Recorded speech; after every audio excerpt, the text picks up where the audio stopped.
கேவலங்கட்ட சொற்பிரயோகங்கள், கேவலங்கட்ட வார்த்தை பிரயோகங்களை ஃபேக் ஐடியால என்னுடைய இதுகள் நிறைய பாதிக்கப்பட்டிருந்ததால என்ன எந்த பெண்ணையும் உளவியல் ரீதியாக தாக்கிவிடும்.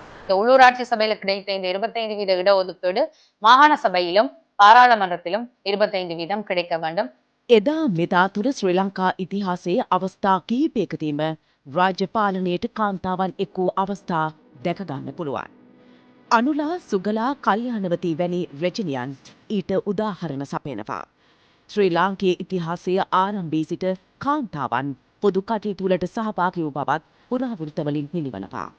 1931 වසරේදී ඇඩ්ලින් මොළමුරේ රුවන්වැල්ල ආසනයේ ජයග්‍රහණය කර ඡන්ද 13,866ක් ලබා ගනිමින් රාජ්‍ය මන්ත්‍රණ සභාව නියෝජනය කළා. එම සභාව නියෝජනය කළ ප්‍රථම කාන්තාව බවට පත්වෙමින්. එක්සත් ජාතීන්ගේ සංවර්ධන වැඩපිළිවෙලේ වාර්තාවට අනුව 2010 වසරේ ශ්‍රී ලංකාවේ පාර්ලිමේන්තුවේ කාන්තා නියෝජනය 5.8%. පළාත් සභා මට්ටමේදී එය 4% වනවා. ප්‍රාදේශීය මට්ටමේදී එය තවත් අඩු වගයක් වූ 1.8% ලෙස හඳුනාගෙන තිබෙනවා. කාන්තාව සහ දේශපාලනය අතර ඇති දුරස්ත බව කාන්තාවගේ දේශපාලන නියෝජනයට වඩා ගැඹුරට විහිදෙන ගැටලුවක් බවට පත්ව තිබෙනවා. මෙම වාර්තා වැඩසටහනින් බලාපොරොත්තු වන්නේ උතුරු නැගෙනහිර පළාත් තුළ දේශපාලනයේ නියුතු කාන්තාවන්ට 2020 මැතිවරණයෙන් පසු සමාජ මාධ්‍ය හරහා සිදු වූ පිරිහර පිළිබඳ විමසා බැලීමට. සමාජ මාධ්‍ය හරහා ඔබට සිදුවන හිංසනයන් මොනවාද? 2020ஆம் ஆண்டு பாராளுமன்ற தேர்தலிலே யாழ்ப்பாண மாவட்டத்திலே போட்டி போடும் போது எனக்கு கொரோனா தொற்று ஏற்பட்டதாக சோசியல் மீடியா அனைத்து சமூக வலைத்தளங்களிலும் குறிப்பாக ஆளும் தரப்பிலே இருந்த அரசியல்வாதிகளுடைய பின்புலத்திலே மிக மிக மோசமான முறையிலே கோவிட் தொற்றுக்குள்ளான மட்டுவில் பெண் என்று டாக்ஸ் செய்யப்பட்டு குறிப்பாக 2020 தேர்தல் கால பாராளுமன்ற தேர்தல் காலங்களில் எனக்கு எதிராக கட்டவிழ்த்தப்பட்ட சமூக வலைத்தளத்தில் மிக மோசமான ஒரு தாக்குதல் நடைபெற்றது. அது எனது நடத்தையை கொலை செய்யும் அளவுக்கு அந்த தாக்குதல் இருந்தது.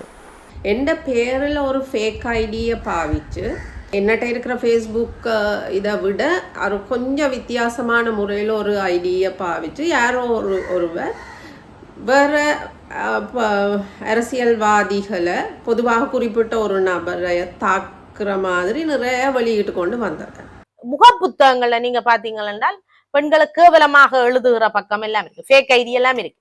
சும்மா நாங்களும் ஒரு பவுடர் போட்டிருந்தா கூட இவ மேக்கப் போட்டு கொண்டு வந்திருக்கிறான் முகப்புத்தகத்தில் ஒரு கேவலப்படுத்துற பக்கமும் எங்கட ஆக்களுக்கு இருக்கு. ඒවා ඔබේ පෞද්ගලික සහ වෘත්තීය ජීවිතයට බලපෑම් කළේ කොහොමද? அப்போ அதை வச்சுக்கொண்டு எந்த ஒரு இதுலையும் அந்த குழுக்களுக்குள்ளே போடுறதுக்கு, அதாவது பெண் அணியோ அது ஒரு மத்திய குழுக்குள்ளே போடுறதுக்கு இதை ஒரு காரணமாக சொல்லி அந்த கதைச்சதாக நான் அது அறிஞ்சுள்ளேன். அப்போ அது உண்மையாகவே என்ன முன்னேற்றத்துக்கு தடை, மற்றது கட்சியிட முன்னேற்றத்துக்கும் அது ஒரு தடையாகத்தான் இருக்குது. ஏன்னா நாங்கள் ஒரு எதிர்பார்ப்போடு இருக்கிறோம். தனிநபர் ரீதியாக பார்க்கும்போது என்ன எந்த பெண்ணையும் உளவியல் ரீதியாக தாக்கிவிடும். நாங்கள் உடைந்து நொறுங்கி போகும் அளவுக்கு இருக்கும். ஏனென்றால் பெண் என்றவள் ஒரு குடும்ப பாங்காக இருக்க வேண்டும், நடத்தை நல்ல பெண்ணாக இருக்க வேண்டும் என்ற சமூக கட்டமைப்பின் காரணமாக அந்த விடயங்கள் மனதில் வந்து மிகவும் எங்களை உளவியல் ரீதியாக தாக்கி எங்கள் ஆளுமையை உடைத்து விடக்கூடியதாக இருக்கும். அந்த போஸ்ட் அல்லது அந்த அவ்வாறான செய்திகளை பார்க்கும் போது எங்களுடைய மனதுக்கு ஒரு சில சலனம் ஏற்படும், ஒரு சஞ்சலம் ஏற்படும். ஏனென்றால் என்னை பொறுத்தவரையிலே இந்த வடமாகாணத்திலே 2020ஆம் ஆண்டுக்கு பிறகு எதிர்கட்சி தலைவரை அழைத்து பாடசாலைகளுக்கான ஸ்மார்ட் கிளாஸ் ரூம்களை வழங்கி இருக்கின்றேன், வைத்தியசாலைகளுக்கான உபகரணங்களை வழங்கி இருக்கின்றேன். ஒரு பாராளுமன்ற உறுப்பினர் செய்த விடயங்களை விட அதிகமான விடயங்களை என்னுடைய மக்களுக்காக செய்திருக்கின்றேன். ஆனால் அப்படி செய்தும் இனவாத ரீதியான அல்லது ஏனைய கருத்துக்கள் அல்லது சிங்கள அரசினுடைய கைக்கூலி, அது மட்டுமில்ல மன உளைச்சல் தரக்கூடிய எங்களுக்கு நான் செய்யாத ஒண்ட இது பண்ணுறாங்க. என்னடா எங்கட எந்த பிள்ளைகளும் வளர்ந்துட்டு. அப்ப இப்படியான ஒரு கேவலங்கட்ட சொற்பிரயோகங்கள், கேவலங்கட்ட வார்த்தை பிரயோகங்களை இப்படியான பொது வெளியல்ல யாரும் பகிர்ற பொழுதும் என்ன பற்றி ஒரு நல்ல நோக்கம் கொண்டிருக்கிற இளைஞன் யுவதிகள் மத்தியில இவ்வாறான பிரச்சாரம் வந்து ஒரு பிழையான ஒரு அபிப்பிராயத்தை கொண்டு வந்துடும் என்ற ஒரு பக்கமும் இருக்கு. මේ හිංසනයන්ගෙන් පස්සේ ගත ක්‍රියාමාර්ග මොනවද? அதை தனிப்பட்ட ரீதியாகவோ அல்லது சட்ட ரீதியாகவோ அல்லது பொது அமைப்புகள் ஊடாகவோ நாங்கள் அதற்கேற்றால் போல் அதற்கான தகுந்த நடவடிக்கைகளை நாங்கள் எடுக்க வேண்டும். ஒரு சில தடவைகள் போலீஸ் நிலையங்களிலே நாங்கள் முறைப்பாடுகளும் செய்திருக்கின்றோம். குறிப்பாக தேர்தல் காலங்களில் கூட அந்த முறைப்பாடுகளை நாங்கள் மேற்கொண்டோம். ஆனால் இன்று வரை அதற்கான நீதி எங்களுக்கு கிடைக்கவில்லை.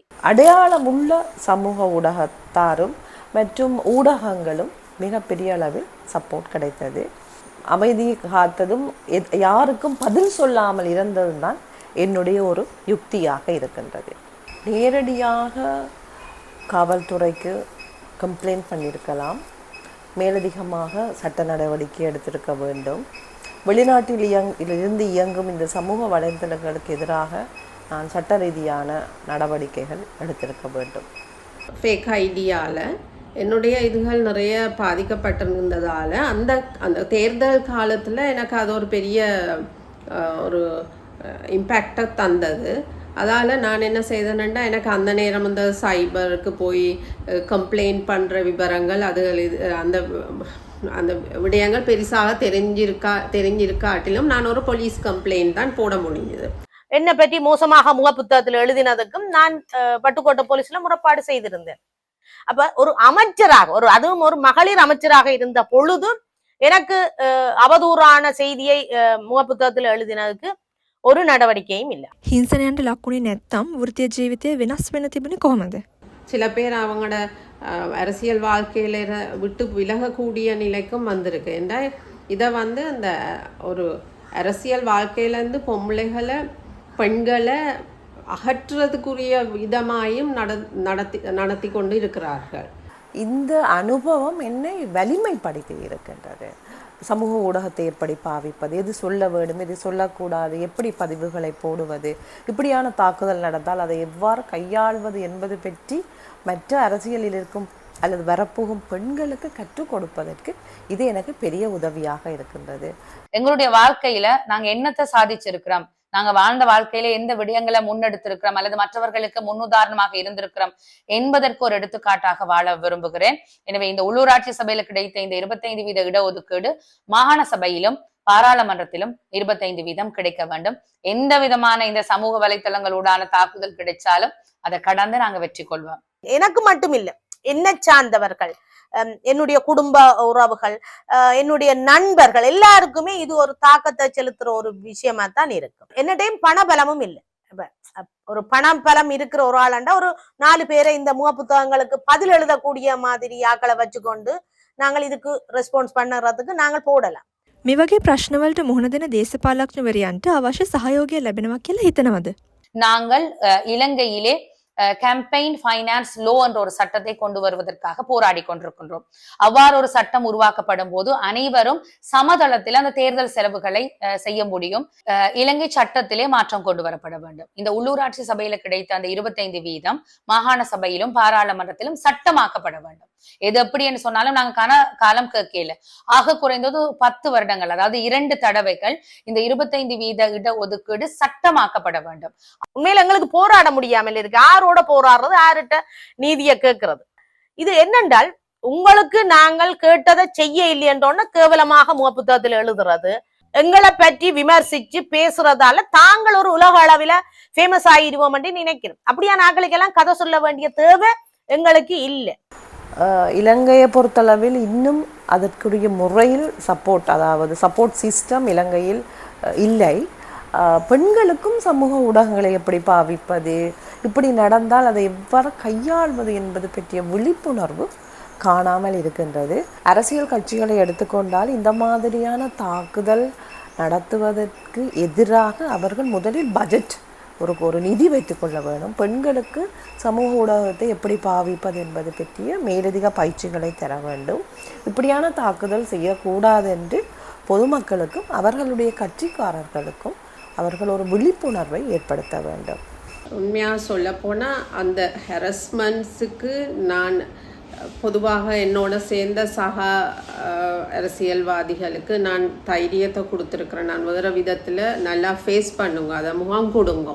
ஆனால் இப்போ இருக்கிறதுல எனக்கு தெரிஞ்ச வரையில் எங்களோட சக அரசியல்வாதிகள் ஓரளவுக்கு இதை பற்றி நல்லா தெரிஞ்சிருக்கிறார்கள், நல்லா பக்குவப்பட்டிருக்கிறார்கள்.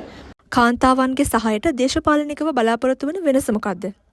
எங்களுக்கு குடியேற ஒரு பாதுகாப்பை தரக்கூடிய முறையில் நாங்களும் ஏதாவது ஒரு பிரச்சனை வந்தால் அதை அதை அதை அதற்கு முகம் கொடுக்கக்கூடிய முறையில் இருக்கிறபடியாக அவர்களோட சேர்ந்து இந்த விடயத்தை பயப்படாமல் அணுகக்கூடிய வழிமுறைகள் உண்டுன்னு தான் சொல்லலாம். அரசாங்கமும் சரி இந்த சர்வதேச நாடுகளும் சரி பெண்கள் அரசியலுக்கு வர வேணும்ன்றதை ஊக்குவிக்கணும். இறுக்கமான சட்டங்கள் கொண்டு வர வேணும். அப்பதான் இன்னும் பெண்கள் வருவினம் அரசியலுக்கு. எல்லாட்டிக்கும் வராயினம். எல்லாருமே ஒதுங்குவினம். தண்ட சொந்த வாழ்க்கையை இதுல பொது வழியில எடுக்கிறாங்க. ஆனபடியால் நாங்கள் இதுக்குள்ள எப்படி போறதுன்னு சிந்திக்கிற அச்சப்படுற நிறைய திறமையான பெண்கள் இன்றைக்கும் வீட்டுல முடங்கி போயிருக்கிறத பாக்குறோம். දේශපාලනයට පිවිසෙන්න කැමති නමුත් මේ වගේ ප්‍රශ්නවලට බය නින තරුණියන්ට දෙන්න තියෙන උපදෙස් මොනවද? அங்கீகாரம் என்பது குடும்பத்திலிருந்து கிடைக்க வேண்டும். அதற்கான புரிதலை நாங்கள் குடும்ப மட்டத்திலே உருவாக்க வேண்டும். நான் சொல்லவில்லை குடும்பத்தினரை பகைத்து கொண்டு நீங்கள் அரசியலுக்குள் உள்நுழையுங்கள் என்று சொல்லவில்லை.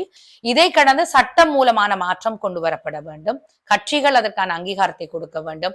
மிக முக்கியமாக அரசியலுக்கு வர வேண்டும் என்று நினைக்கின்ற பெண்கள் எந்த விதமான பயமும் இல்லாமல் உங்களுடைய அந்த எதிர்கால இலக்கு தொடர்பாக குடும்பத்தினருக்கு நன்றாக விளங்கப்படுத்தி சமூக ஊடகத்தை கட்டாயம் நீங்கள் பாவிக்க வேண்டும். சமூக ஊடகத்தை பாவித்து உங்களை நீங்கள் ப்ரமோட் பண்ண வேணும். உங்களுடைய அரசியல் வாழ்க்கைக்கு சமூக ஊடகத்தை கட்டாயம் பாதிக்க வேண்டும். தனிநபர் ரீதியாக தாக்குதல் நடத்தினால் அதுக்கு பதில் சொல்ல வேண்டிய அவசியம் இல்லை. உங்கள் அரசியல் நிலைப்பாடு சம்பந்தமாக விமர்சித்தால் அதற்கு நீங்கள் சரியான பதில் கொடுக்க வேண்டும். மற்றது இப்படி முகப்புத்தகங்கள்ல அல்லது பொது வழியில் இப்படி எழுதுறது கதைக்கிறதுகள் எல்லாத்தையும் லேசாக கடந்து போகக்கூடிய ஒரு மனப்பக்குவம் அவைக்கு கொண்டு வர வேணும். அந்த ஐயோ என்ன இப்படி எழுதி போட்டானே என்று அந்த பிள்ளைகள் சிந்திக்காமல் இதையும் லேசாக நாங்கள் கடந்து போகலாம் என்று ஒரு பக்கத்துக்கு போக வேணும். ආපස්සට හැරිලා බලනකොට මේ දේ කළා නම් හොඳයි කියලා හිතලා තියෙනවද? பெரிய அளவில் எனக்கு தெரியத்தக்கதான் ஒரு விதமான ஹரஸ்மெண்ட்டும் இதில் இப்போ இல்லை. இருந்தாலும் அந்த ஃபேக் ஐடியன்ற விடயம்ண்டா இன்னும் போய்கொண்டு இருக்குதுன்னு தான் நினைக்கிறேன். நான் அதில் என்ன நடக்குது என்னன்றது எனக்கு சரியாக தெரிய வர்றது இல்லை. ஏதாவது ஒரு குறிப்பிட்ட ஏதாவது ஒரு வித்தியாசமான ஒரு விடயம் வந்தால் யாராவது அதை பார்த்துட்டு நீங்கள் என்ன இப்படி போட்டிருக்கிறீங்கன்னு கேட்டிருந்தால் ஒழிய மற்றும்படிக்க எனக்கு தெரியத்தக்கதான் ஒன்றும் நடக்கிறது இல்லை. இவ்வாறான பல விடயங்கள் நாங்கள் கடந்து செல்ல வேண்டிய விடயங்களாக இருக்கின்றன.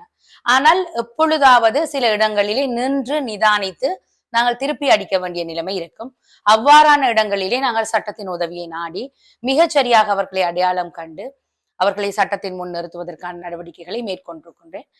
இந்த ஹரஸ்மெண்ட் உளவியல் ரீதியான பாதிப்பையும் எங்களுக்கு சில நேரம் ஏற்படுத்தும். அது கொஞ்ச நேரம் தான். இந்த கருத்து சொல்ல அருகதை இல்லாத இவன் கருத்துக்கு நானே கவலைப்பட வேணும் என்ற ஒரு மனநிலை ஒரு சில நிமிட நேரத்துக்கு பிறகுதான் வரும் எனக்கு. ஆனபடி அது ஒரு உளவியல் தாக்கம். இந்த உளவியல் தாக்கம் எங்களை தொடர்ந்தும் இந்த அரசியல்ல சில நேரம் உத்வேகமா பயணிக்க வைக்கும், சில நேரம் முடங்க வைக்கும். කාලෙත් එක්ක මේ හිංසනයන් වෙනස් වෙලා තියෙන්නේ කොයි විදිහටද? என்னுடைய அலுவலகம் சாவச்சேரி யாழ்ப்பாண பகுதியிலே நாங்கள் ஆரம்பிக்கப்பட்டதற்கு பிறகு இனவாத ரீதியான கருத்துக்களை பயன்படுத்தி சமூக வலைத்தளங்களிலே குறிப்பிட்டிருக்கிறார்கள்.